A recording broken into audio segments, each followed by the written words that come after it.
Well, good morning. It's about 3:30 in the morning. Game Methuselah here.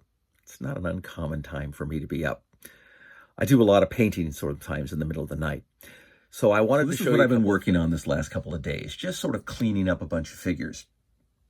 Some pre-painted miniatures, some old figures from the 80s, some old figures from the 70s, Whiz Kids, Black Pudding, some pre-painted figures, and even some 3D printed figures. This little Dragonborn figure here. One of my guys from my Friday night group does some 3D printing, and he gave it to me. Getting ready for some Myconoids here. As you see, I worked on a little pre-painted Myconoid and cleaned it up. And this morning I got up, was just getting ready to put the finishing touches. Gave these guys the sort of final wash. In fact, they're still wet. And I just had some sort of thoughts on stuff. I was going to set up a nice little tablecloth, but this is sort of how my painting table actually looks. Projects and work, things up here are going to be repaired.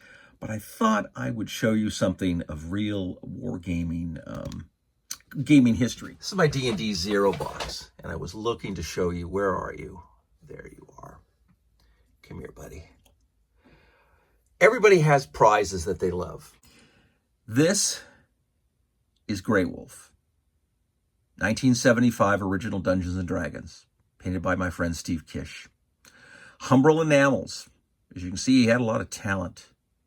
No shading. You know, the figure, I believe, is John McEwen.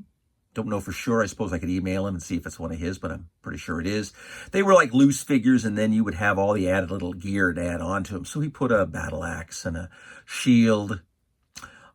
He had a bow case and quiver for his arrows, and he added a sword, gave it some railroad flocking, and this might be one of my absolute favorite miniatures in the world. And of course it is, because this is one of the first miniatures I ever saw in a D&D game that was not my own.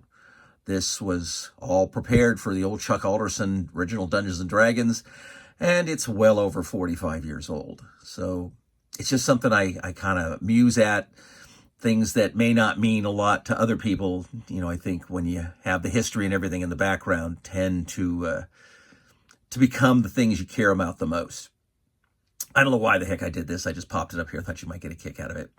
But I wanted to just tell you that all you people who are out there painting and you're doing your own miniatures and you're building your own games, you know, this is what's going to be important to you. Don't get rid of the stuff that you care about. Try to keep it.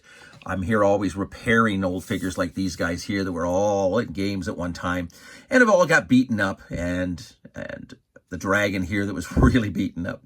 But you fix them up and you paint them up and you get to keep them. But something like this, the memories of the games and your memories of your friendships with your friends, it makes the gaming really important. I'm going to make a nice pretty display for these, and when I take a picture of them and put them on my Twitter feed.